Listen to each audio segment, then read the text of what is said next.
اعوذ باللہ من الشیطان الرجیم بسم اللہ الرحمن الرحیم اللہم صل علی محمد وآل محمد وعجل فرجہم۔ خداوند متعال تمام مومنین مومنات کی عبادات کو شرف قبولیت عطا فرمائے۔ آج یہ 13واں لیکچر ہے خطبہ شعبانیہ کے حوالے سے، اور ظاہراً خطبہ شعبانیہ کے اختتامی مراحل ہیں، جس میں پیغمبر اکرم نے ارشاد فرمایا، یا علی انت وصیی و ابو ولدی و زوجت ابنتی و خلیفتی علی امتی فی حیاتی و بعد موتی، امرک امری و نہیک نہی، اقسم بالذی بعثنی بالنبوہ و جعلنی خیر البریہ، انک لحجت اللہ علی خلقہ و امینہ علی سرہ و خلیفتہ علی عبادہ۔ یہ تقریباً اختتامی مراحل ہیں خطبہ شعبانیہ کے، جو پیغمبر اکرم کا ایک عظیم ترین خطبہ اور ہمارے لیے مشعل راہ اور ہمارے لیے قابل عمل، اور خدا کا شکر ہے کہ خدا نے ہمیں ایسی عظیم ہستیاں عطا کیں کہ جو معصوم ہیں۔ پیغمبر اکرم نے ارشاد فرمایا، اے علی تو میرا وصی ہے، میرے بچوں کا باپ ہے۔ کمال ہے، پیغمبر اکرم فرماتے ہیں کہ ہر ایک کی اولاد اس کے بیٹوں سے ہوتی ہے، اور میری اولاد میری بیٹی کی اولاد ہے۔ لہذا حسن و حسین پیغمبر اکرم کے بیٹے ہیں، میرے بچوں کا باپ ہے، میری بیٹی کا شوہر ہے، اور میری امت پر میرا جانشین ہے، میری زندگی میں اور میری موت کے بعد۔ یہاں سے معلوم ہوتا ہے کہ زندگی میں اگر کوئی پیغمبر کا جانشین ہے تو وہ علی ابن ابی طالب ہے، اور موت کے بعد بلا فاصل پیغمبر کا کوئی جانشین ہے تو وہ علی ہے۔ تیرا حکم میرا حکم ہے، اور تیری ممانعت میری ممانعت ہے۔ اگر تو جس چیز سے منع کرتا ہے گویا میں منع کرتا ہوں۔ میں اس ذات کی قسم کھاتا ہوں جس نے مجھے نبوت کے ساتھ مبعوث کیا اور مجھے تمام مخلوقات میں بہترین بنایا۔ بے شک تو اللہ کی مخلوقات پر اس کی حجت ہے، اس کے راز کا امین ہے، اور اس کے بندوں پر اس کا خلیفہ ہے۔ پیغمبر اکرم کا لقب بھی امین ہے، اور پیغمبر اکرم مولا علی علیہ السلام کو بھی امین کہہ رہے ہیں۔ یہ حدیث شیعہ احادیث میں بہت زیادہ اہمیت کی حامل ہے، اور اس میں امام علی علیہ السلام کے مقام و منزلت کو واضح طور پر بیان کیا گیا ہے۔ اس حدیث کے مطابق رسول اللہ نے امیر المومنین کو اپنا وصی، اپنے بچوں کا باپ، اپنی بیٹی فاطمہ زہرا کا شوہر اور اپنی امت کا جانشین قرار دیا۔ اس حدیث میں امام علی علیہ السلام کا حکم رسول اللہ کا حکم ہے، اور ان کی ممانعت اور منع کرنا رسول اللہ کی ممانعت ہے۔ یعنی جس سے علی امیر المومنین منع کر دیں وہ ہے کہ رسول نے منع کیا ہے۔ اور کیوں نہ ایسا ہو، جس طرح پیغمبر خود فرماتے ہیں، یا علی انت منی کا نفسی، تو میرے نزدیک اس طرح ہے کہ جس طرح میری اپنی جان ہے۔ تو اہم نکات اس میں وصایت اور جانشینی ہے۔ رسول اکرم صلی اللہ علیہ وآلہ وسلم نے امیر المومنین کو اپنا وصی اور جانشین قرار دیا۔ یہ شیعہ عقیدے کی بنیاد ہے کہ امام علی علیہ السلام رسول اللہ کے بعد امت کے حق میں جانشین ہیں۔ کوئی نہیں ہے کہ جو پیغمبر کے فوراً بعد سوائے علی ابن ابی طالب کے جو جانشین پیغمبر ہو۔ یا علی انت خلیفتی من بعدی، میری زندگی میں بھی اور میرے بعد میں بھی میرے خلیفہ ہیں۔ خاندانی تعلقات، امام علی رسول اللہ کے بچوں کے باپ ہیں، ان کے بیٹوں کے باپ ہیں، جو ان کے اور فاطمہ زہرا کے درمیان شادی کے ذریعے جو تعلق قائم ہوا اور وہ پیغمبر اکرم سسر قرار پائے اور امیر المومنین ان کے داماد، یہ تعلق نہ صرف خاندانی بلکہ روحانی اور دینی اتحاد کو بھی ظاہر کرتا ہے۔ حجت اللہ، امام علی علیہ السلام کو اللہ کی مخلوق پر اس کی حجت قرار دیا گیا۔ یہ بات اس کی نشاندہی کرتی ہے کہ امام علی علیہ السلام اللہ کے احکام اور تعلیمات کے محافظ اور مبلغ ہیں۔ مولا علی علیہ السلام نہ نبی ہیں نہ رسول ہیں، بلکہ پیغمبر اکرم کی جو نبوت ہے اس کے تسلسل اور اس کی تبلیغ مولا علی علیہ السلام اور ان کے 11 بیٹوں کے دوش پر ہے۔ امین اللہ، یعنی امام علی علیہ السلام کو اللہ کے راز کا امین قرار دیا گیا ہے۔ اس کا مطلب یہ ہے کہ وہ اللہ کے علم اور اس کے پوشیدہ حقائق کے محافظ ہیں اور اس کے امین ہیں۔ خلیفۃ اللہ کہا گیا، امام علی علیہ السلام کو اللہ کے بندوں پر اس کا خلیفہ قرار دیا گیا۔ یہ بات اس بات کی نشاندہی کرتی ہے کہ وہ اللہ کی طرف سے مقرر کردہ رہنما ہیں جو لوگوں کی رہنمائی کرتے ہیں، اور ظاہر ہے کہ خلیفۃ اللہ وہی ہو سکتا ہے جس کو خود اللہ خلیفہ بنائے، اور اللہ جانتا ہے کہ وہ اپنی خلافت کہاں پر رکھتا ہے۔ کسی نہ کافر کو دیتا ہے، نہ مشرک کو دیتا ہے، نہ گناہ گار کو دیتا ہے۔ کیوں؟ اس وجہ سے کہ وہ آئیڈیل اور نمونہ ہوتا ہے معاشرے میں۔ اگر کسی گناہ گار معاذ اللہ کسی کافر و مشرک کو اگر وہ بنا دیتا ہے تو وہ تو آئیڈیل اور نمونہ نہیں ہو سکتا ہے۔ لہذا ایسی شخصیت خلیفۃ اللہ ہو کہ جو معصوم ہو، لوگوں کے لیے رول ماڈل قرار پائے۔ شیعہ حدیث میں اس حدیث کو امامت کے عقیدے کے تائید کے طور پر پیش کیا جاتا ہے۔ شیعہ عقیدے کے مطابق امام علی اور ان کے بعد کے ائمہ رسول اللہ کے حقیقی جانشین ہیں اور انہیں اللہ کی طرف سے مقرر کیا گیا ہے۔ یہ حدیث اس بات کی تصدیق کرتی ہے کہ امام علی علیہ السلام کا مقام و منزلت رسول اللہ کے ساتھ گہرا تھا اور وہ اللہ کے نزدیک خاص مقام رکھتے تھے۔ وصایت نبی کا مطلب رسول اللہ کی جانشینی اور اس کے بعد امت کی رہنمائی کا فریضہ سنبھالنے والی ہستی ہے، اس کو وصی کہتے ہیں۔ یہ اصطلاح شیعہ اسلام میں بہت اہمیت کی حامل ہے اور اس کا تعلق امامت اور خلافت کے عقیدہ سے ہے۔ اس کی وضاحت آپ کی خدمت میں عرض ہے کہ وصایت کا معنی کیا ہے۔ وصایت عربی زبان کا لفظ ہے جس کا مطلب ہے کسی کی جانشینی کرنا، اس کے بعد اس کے کام کو جاری رکھنا اور اس کی ذمہ داریوں کو سنبھالنا۔ وصایت نبوی سے مراد رسول اللہ کی جانشینی ہے، یعنی وہ شخص جو رسول اللہ کے بعد امت کی رہنمائی کا فریضہ سنبھالے اس کو وصی رسول کہتے ہیں، اس کو علی امیر المومنین حیدر کرار کہتے ہیں۔ وصایت نبی کی بہت زیادہ اہمیت ہے۔ شیعہ عقیدہ کے مطابق رسول اللہ نے اپنی زندگی میں ہی اپنے بعد امت کی رہنمائی کے لیے ہدایت کے لیے ایک جانشین مقرر کیا تھا جو امام علی علیہ السلام ہیں۔ غدیر خم کا واقعہ شیعہ کا بہت بڑا یہ عقیدہ ہے اور یہ حق ہے۔ رسول اللہ نے غدیر خم کے میدان پر امام علی علیہ السلام کو اپنا جانشین مقرر کیا تھا اور فرمایا تھا من کنت مولا فہذا علی مولا، من کنت مولا ہو فعلی مولا، جس کا میں مولا اس کا علی مولا۔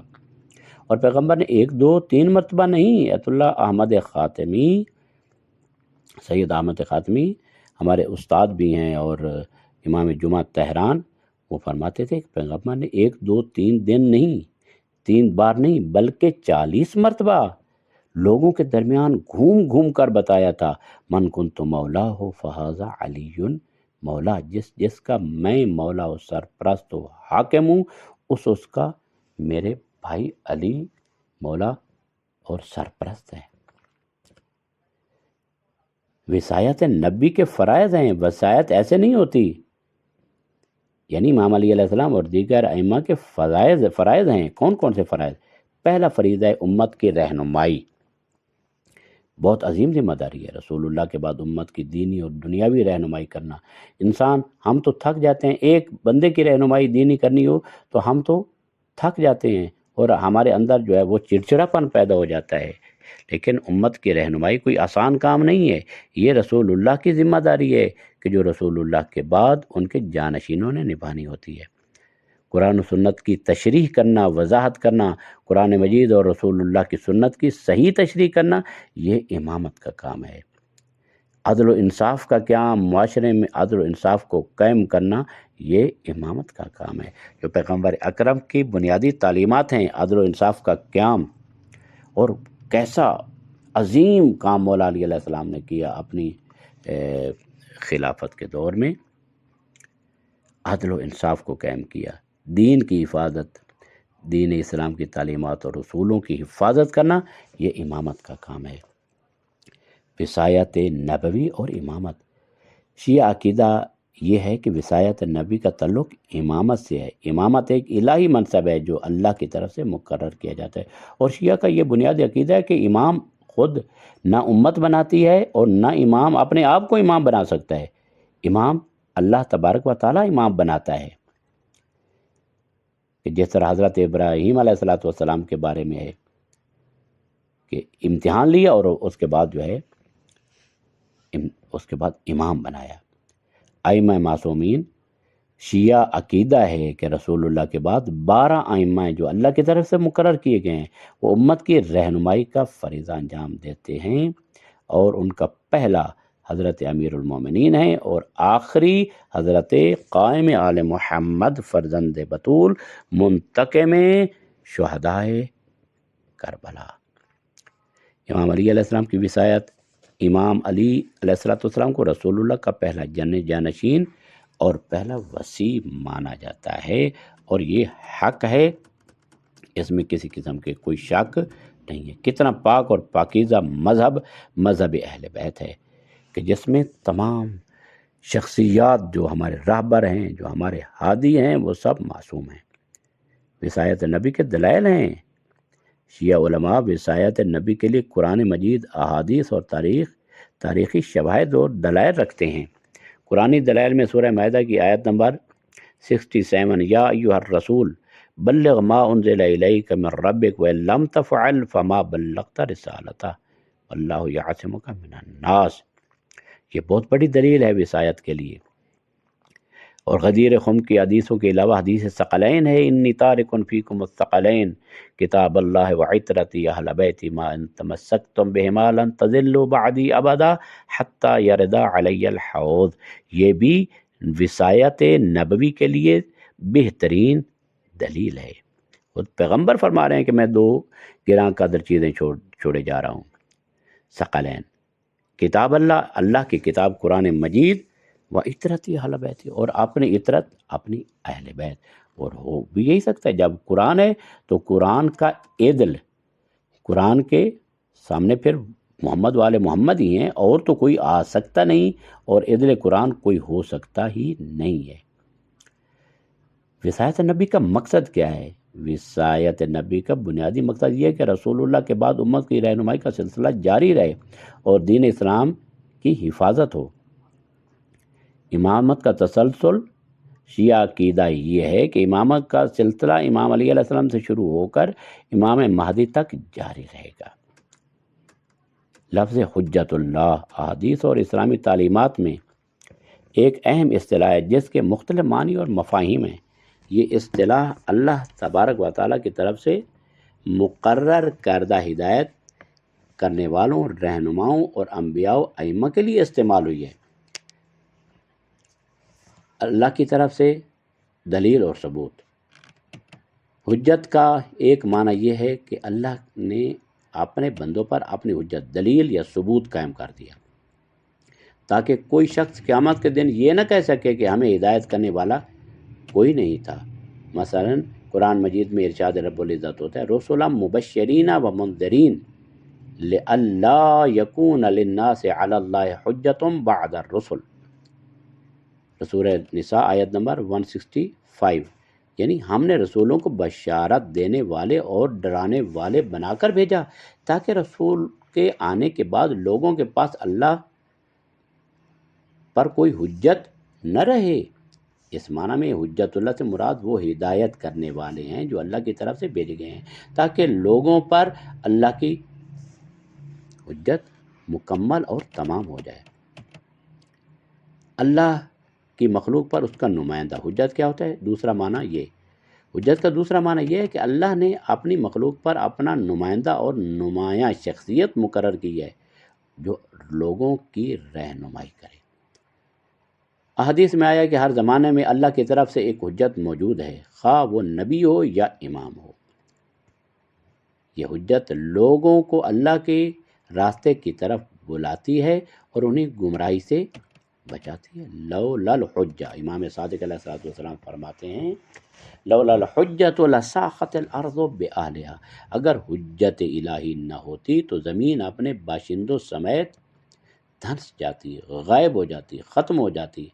اس حدیث میں حجت سے مراد وہ ہستی ہے جو زمین پر اللہ کی طرف سے مقرر کی جاتی ہے تاکہ لوگوں کی ہدایت کا سلسلہ جاری رہے۔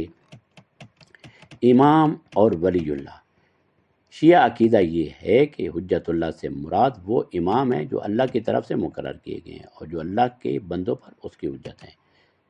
مثلا امام علی علیہ السلام کو حجت اللہ کہا جاتا ہے کیونکہ وہ رسول اللہ کے بعد اللہ کی طرف سے مقرر کردہ پہلے امام ہیں۔ اسی طرح دیگر ائمہ بھی اپنے زمانے میں حجت اللہ ہیں۔ امام زمان عجل اللہ تعالیٰ فرج الشریف کو بھی حجت اللہ کہا جاتا ہے کیونکہ وہ اللہ کی طرف سے مقرر کردہ آخری امام ہیں جو غیبت میں ہیں اور قیامت سے پہلے ظہور کریں گے۔ اس زمین کو عدل و انصاف سے ایسے پر کر دیں گے جس طرح کہ وہ ظلم و جور سے پر ہو چکی ہوگی۔ تو وہ آخری حجت الہی، اور پھر جب وہ نہیں رہیں گے تو اس کا بعد جو ہے وہ یہ دنیا بھی نہیں رہے گی اور پھر قیامت ہوگی، کیونکہ حجت نہ ہو تو زمین و آسمان کا نظام باقی نہیں رہ سکتا ہے، اور جب حجت آخر یعنی آخری حجت ختم ہوگی تو اس کے بعد پھر زمین و آسمان کا نظام ختم ہو جائے گا۔ اذا الشمس کورت واذا النجوم منکدرت اذا السماء انشقت واذنت لربها وحقت، یہ قرآن مجید کی آیات ہیں۔ اذا وقعت الواقعہ لیس لوقعتها کاذبہ خافضۃ رافعہ اذا رجت الارض رجا وبست الجبال بسا، یہ قیامت کا منظر ہے۔ القاریۃ ما القاریہ وما ادراک ما القاریہ یوم یکون الناس کالفراش المبثوث، یہ وہ منظر ہے کہ جو حجت الہی کے بعد اس کائنات میں رونما ہوگا۔ علم اور ہدایت کا سرچشمہ ہوتا ہے حجت، یعنی ایک معنی حجت کا یہ بھی ہے، علم اور ہدایت کا سرچشمہ، کہ وہ ہستی جو اللہ کے علم اور ہدایت کا سرچشمہ ہے اسے حجت اللہ کہا جاتا ہے۔ یہ ہستی لوگوں کو اللہ کے احکام اور تعلیمات سے آگاہ کرتی ہے۔ مثلا احادیث میں آیا ہے کہ ائمہ حجت اللہ ہیں کیونکہ وہ اللہ کے علم کے وارث ہیں اور لوگوں کو ہدایت دیتے ہیں۔ ان کا علم وہی علم ہے جو رسول اللہ کا علم ہے، رسول اللہ کا علم وہی ہے جو جبریل لائے تھے، جبریل کا علم جو ہے وہی ہے جو اللہ کی طرف سے آیا تھا۔ اللہ کی طرف سے عذاب کا سبب، بعض احادیث میں آیا ہے کہ حجت اللہ کا معنی یہ بھی بیان ہوا ہے کہ جب اللہ کی حجت لوگوں پر قائم ہو جاتی ہے اور وہ اسے قبول نہیں کرتے تو پھر اللہ کا عذاب نازل ہوتا ہے۔ امام باقر علیہ السلام سے مروی ہے کہ ان اللہ لم يعذب احدا حتی یقوم علیہ الحجہ، یعنی اللہ کسی کو عذاب اس وقت تک نہیں کرتا جب تک اس پر حجت قائم نہ کر دے۔ اس حدیث میں حجت سے مراد وہ ہدایت ہے جو اللہ کی طرف سے بھیجی جاتی ہے۔ لفظ امین، امین اللہ ایک مقدس اور معنوی اصطلاح ہے جو اسلامی حدیث اور تعلیمات میں استعمال ہوتی ہے۔ اس کے معانی اور مفاہیم کو سمجھنے کے لیے بعض چیزوں کی ضرورت ہے، یعنی پہلی اللہ کے رازوں کا محافظ۔ امین اللہ کا پہلا معنی یہ کہ وہ ہستی اللہ کے رازوں اور اس کے پوشیدہ علوم کی حفاظت کرتی ہے، اور اللہ کے علوم کی حفاظت کرنا کوئی معمولی کام نہیں ہے، اس کے اندر ایسا ظرف ہونا چاہیے کہ جس میں وہ علم الہی سما سکے۔ امام علی علیہ السلام کا امین اللہ کہا جاتا ہے۔ ایک زیارت بھی ہے امین اللہ، حضرت امیر المومنین علیہ السلام کے لیے پڑھی جاتی ہے زیارت امین اللہ، کیونکہ وہ اللہ کے رازوں کے امین ہے اور انہیں اللہ کی طرف سے خاص علم عطا کیا گیا ہے، علم لدنی عطا کیا گیا ہے۔ احادیث میں آیا ہے کہ ائمہ معصومین علیہ السلام اللہ کے رازوں کے امین ہیں اور انہیں وہ علم دیا گیا ہے جو عام لوگوں سے پوشیدہ ہے۔ اللہ کے احکام کا محافظ امین اللہ کا دوسرا معنی یہ ہے کہ وہ ہستی جو اللہ کے احکام اور شریعت کی حفاظت کرتی ہے۔ مثلا انبیاء اور ائمہ کو امین اللہ کہا جاتا ہے کیونکہ وہ اللہ کے احکام کو لوگوں تک پہنچاتے ہیں اور ان کی حفاظت کرتے ہیں، اس میں ہیر پھیر نہیں کرتے، رد و بدل نہیں کرتے، منوان جس طرح اللہ کا حکم ہوتا ہے لوگوں کو اسی طرح پہنچاتے ہیں، اس میں کوئی تبدیلی نہیں کرتے ہیں۔ اور جو اللہ کے حکم میں تبدیلی کر دی اس کو امین نہیں کہا جاتا ہے، اس کو محافظ نہیں کہا جاتا۔ امام جعفر صادق علیہ السلام سے مروی ہے کہ امام فرماتے ہیں نحن امناء اللہ علی حلال و حرام، ہم اللہ کے حلال و حرام کے امین ہیں، اللہ کے بندوں پر اس کا نمائندہ۔ امین کا معنی کیا ہے؟ ایک نمائندہ، یعنی امین کا تیسرا معنی یہ ہے کہ وہ ہستی جو اللہ کے بندوں پر اس کی طرف سے مقرر کی گئی ہو تاکہ وہ لوگوں کی رہنمائی اور ان کی فلاح و بہبود کا فریضہ انجام دے۔ اسی میں امیر المومنین کو امین اللہ کہا جاتا ہے کیونکہ وہ رسول اللہ کے بعد امت کے رہنما اور اللہ کے بندوں پر اس کے نمائندہ ہیں۔ اللہ کے امانت دار، چوتھا معنی امانت دار کہ وہ ہستی جو اللہ کی امانتوں کی حفاظت کرتی ہے۔ مثلا امام زمانہ کو امین اللہ کہا جاتا ہے کیونکہ وہ اللہ کی امانتوں جیسے علم، ہدایت اور عدل کے محافظ اور نگہبان ہیں۔ اللہ کے نزدیک قابل اعتماد، یعنی امین قابل اعتماد۔ امین اللہ کا پانچواں معنی یہ ہے کہ وہ ہستی جو اللہ کے نزدیک قابل اعتماد اور وفادار ہے، اور یہ بہت یعنی واقعاً پتہ کی بات ہے اور بہت عظیم بات ہے۔ مثلا حضرت محمد صلی اللہ علیہ وآلہ وسلم کو امین کہا جاتا، یعنی اس زمانے میں کہ جب معاشرہ غلیظ تھا، کفار تھے، مشرکین تھے اور وہ خود صادق اور امین کہتے تھے، ان کی امانتوں کی حفاظت ہوا کرتی تھی۔ وہ تو مثلا مادی امانتیں ہیں، ان کی حفاظت ہوتی تھی کیونکہ آپ صلی اللہ علیہ وآلہ وسلم اپنی قوم کے نزدیک انتہائی قابل اعتماد تھے، اس لیے قوم کہتی تھی اور وہ لوگ کہتے تھے کہ آپ صادق ہیں، آپ امین ہیں۔ اسی طرح ائمہ اطہار علیہ السلام بھی اللہ کے نزدیک قابل اعتماد شخصیات ہیں۔ امین اللہ کے معنی ان کا اگر خلاصہ کیا جائے تو یہ ہوگا اللہ کے رازوں کا محافظ، اللہ کے احکام کا محافظ، اللہ کے بندوں پر اس کا نمائندہ، اللہ کی امانتوں کا محافظ، اللہ کے نزدیک قابل اعتماد۔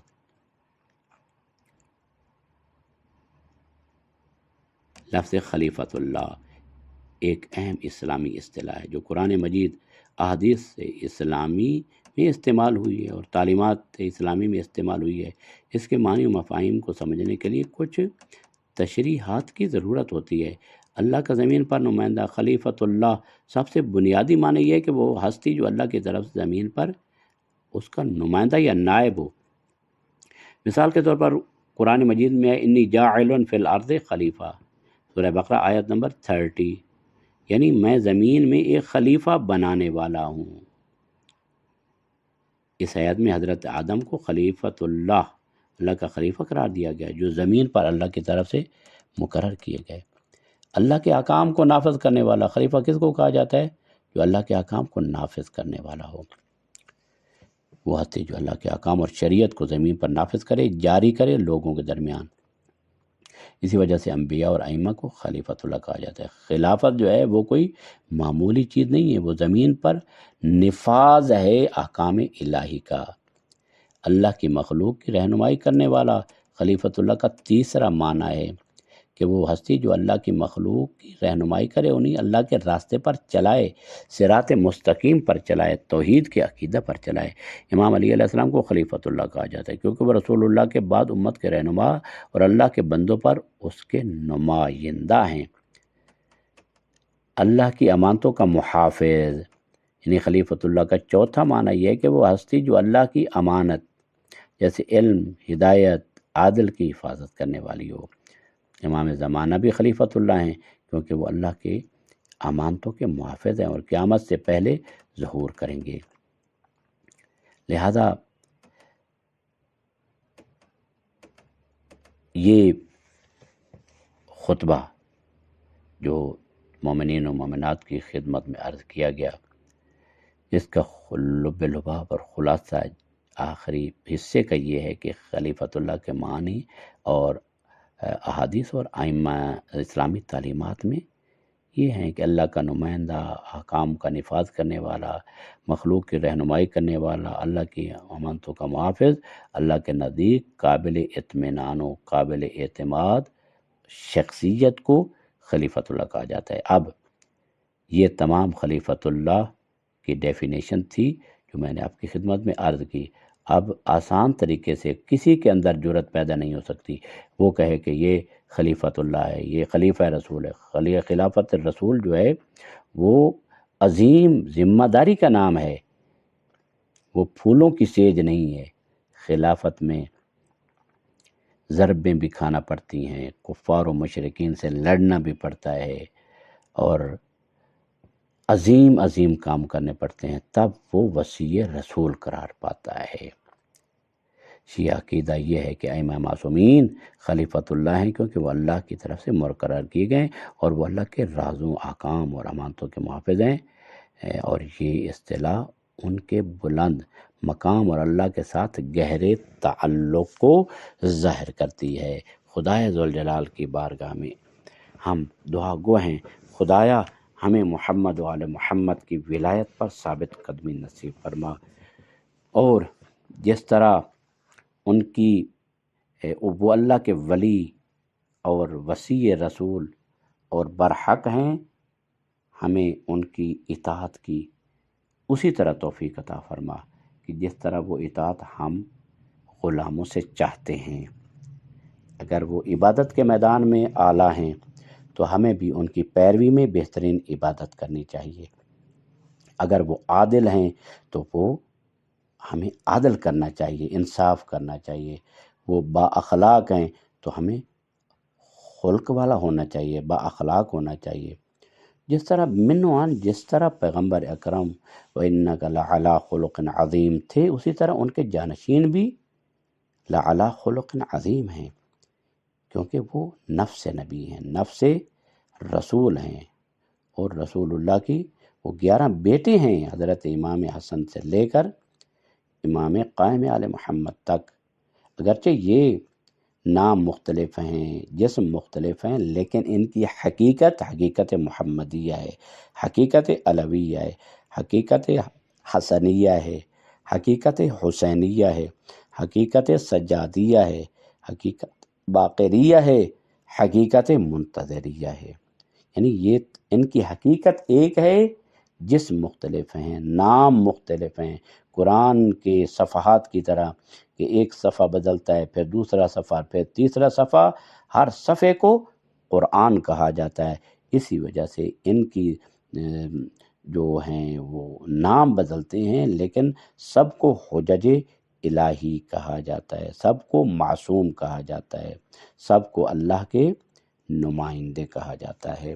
خدا سے دعا ہے خداوند ذوالجلال ہماری توفیقات خیر میں اضافہ فرمائے، ماہ رمضان المبارک کی برکات سے ہمیں نوازے، اور ہمیں اپنا بہترین عبد بننے کی توفیق عطا فرمائے۔